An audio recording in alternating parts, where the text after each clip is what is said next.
I just got this gut feeling of oh no, something's not right.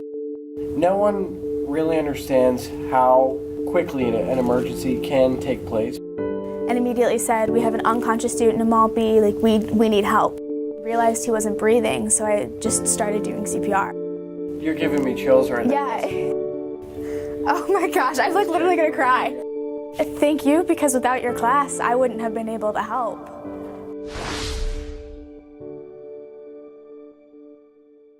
All right, what's going on, everyone? My name's Gabriel Boyd, co-founder of Before It's Too Late, LLC.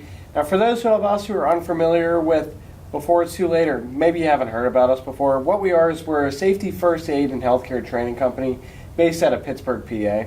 We provide training to a number of different industries: construction, oil and gas, healthcare, and education being our primary clients. Now, I'm sitting here with Samantha Balaj. Balaj. Am I saying that? Balaj, right? Yeah. Balaj. She's an SRU student, and she actually sat through one of our trainings 2 years ago, and she actually just administered CPR and those skills to save a life. So, how are you doing, Samantha? I'm good. How are you? Good. So, just give us a little background about yourself. You know, what's your major? What do you do up here at school? I'm exercise science, pre-physical therapy.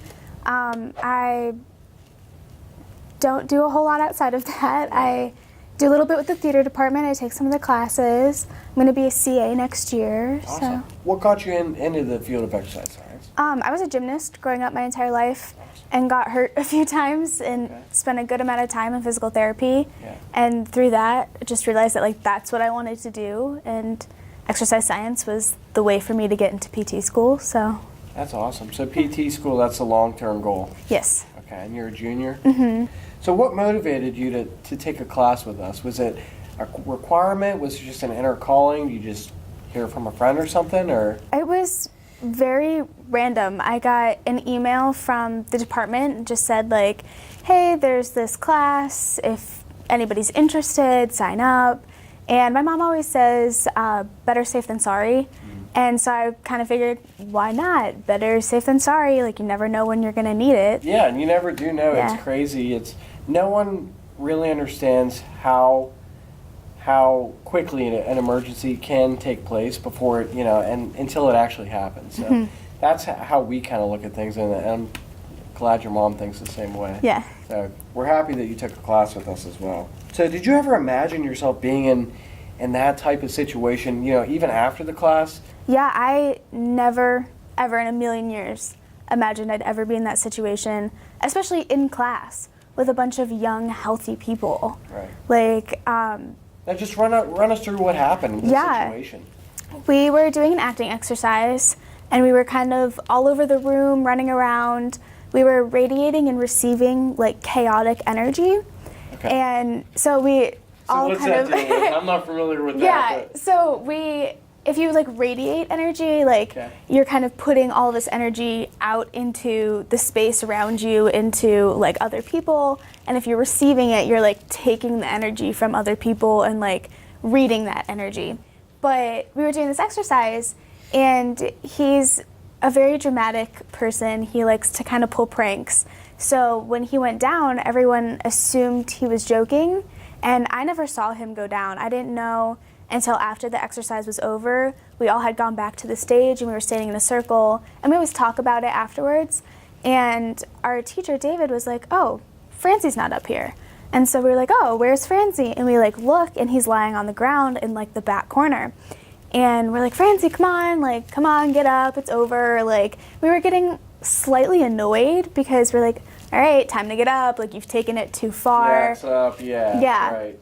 And then my best friend Sam Dyer's in the class as well, and she started walking to him because she was kind of okay, something's not quite right. So she started walking to him, and I just got this gut feeling of oh no, something's not right. And she got to him. I was maybe 6 or 7 steps behind her, and she screamed his name because he was all cramped up and his eyes were rolled back. And so I ran to my phone and called university police, because in exercise science they always tell you if there's an emergency, call university police, not 911, because they will get here in 60 seconds or less. Right. And 911 doesn't always know how to get to all of the buildings on campus. So. And that's a great point. Just knowing who the emergency contact is, Yeah. wherever you're at. You know, that's something that we stress in our classes. Is everyone thinks, you know, an emergency's taking place, 911. Right. But that's great that you had that in your phone and you had that at your disposal. Yeah. So go ahead, continue. Yeah, I was very happy that I knew that and that it was in my phone. Yeah. And so I called them and immediately said, we have an unconscious student in Mall B, like we need help. And I had sat down next to Francie and I threw my phone at Sam's face. Yeah. And she thankfully caught my phone and started talking to the police while she had turned him on his side, so I had turned him back to his back and checked for a pulse, like didn't feel anything, double checked on his wrist because I take pulses all the time in class, so it was weird not to feel one. I was like, that's not right, like it's somewhere. And so double checked and then realized he wasn't breathing, so I just started doing CPR. Wow. I like didn't even think about it. Now, did you resuscitate him? Did you resuscitate him before or after, you know, the police showed up, or did they actually administer the AED as well? They administered the AED. There was no AED in this building at the time. There is one now. They just put one in. Yeah, it went up. That's good to hear. Yeah, it went up like last week. I had a meeting with the safety director for Slippery Rock. No way. And said like, hey, we need AEDs in the buildings. And they had AEDs in all of the buildings that it was mandatory to have them in, but not the other ones. Wow. So they have just put AEDs, I think, in almost every single building. That's awesome to Yeah. hear. And Wow. so the police officer, it was Officer Trevor Buckley, he came in with an AED. I did CPR until he showed up.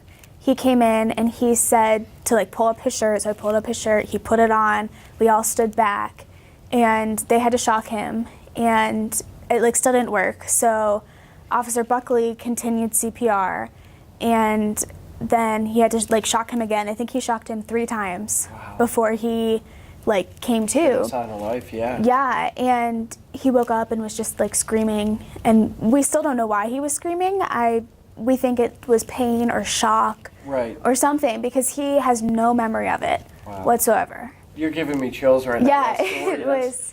I personally can't imagine being in that situation, and I thank you, you know, for doing that. And the crazy part is, like, you know, when I saw this story just came out, I said, wow, you know, someone actually resuscitated someone put these skills to use. Yeah. So I checked, I was like, that name sounds so familiar. Yeah. Look back, and you took one of our classes, and to the date it was 2 years under, you know, your certification expired. It would have expired a week from that date. Yeah. So that was validating for me and for my brothers, Luke and Sam, you know, that what we do in our mission, you know, every single day is, if we can save one person, you know, that's our goal. Yeah. If we can train and make our training engaging enough to where it's going to stick with you for 2 years, you know, that's our goal. Yeah. To save one person, and it sounds like it did. Yeah, it was weird. While I was like doing CPR, I felt like I was back in the class. Wow. Like I could like hear you talking and saying like, okay, like 30 compressions and then like the 2 breaths, but like not full force, like not blowing the house down like the big bad boy. Yeah, like I don't know how I even remembered that, because like you said, it was 2 years ago. That's crazy. I remember talking to people, they're like, oh, great job, like when were you certified? And I was like, 2 years ago. I was like, I think my certification's up. I was like, I don't know if I was technically certified during that time. You but were, and it was a matter of like, I think 12 or 13 days. Yeah. And that's crazy. So what we're going to do is we're going to research you, you know, on for free. That's Thank you. That's part of our what we want to do to give back to you. Thank you so much. You know, what was your favorite part just taking a class with us? If you could just let others know, you know, what differentiates us from other people. It was a great atmosphere. Yeah. I think there was only like 10 of us there that day, and I knew nobody, not a single person in class, and we all just got along really well. But then we didn't also learn CPR, we also learned first aid, and we learned CPR in like infants, and I feel like it just was a very well-rounded class. Right. Like I left and felt like I learned a lot. Good. Yeah. And you obviously felt prepared, you know, 2 years after the fact. Yeah. That's our goal. You know, every class, we go in with the intention that we need you to be prepared 2 years from that situation, or 2 years from that class. So that's gratifying to hear.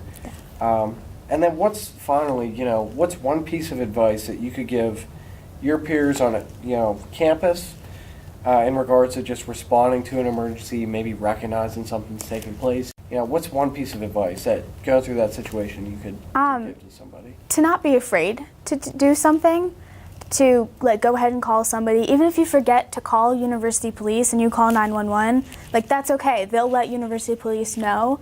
So just to call somebody. And if you think it's a cardiac situation, emergency, to use an AED.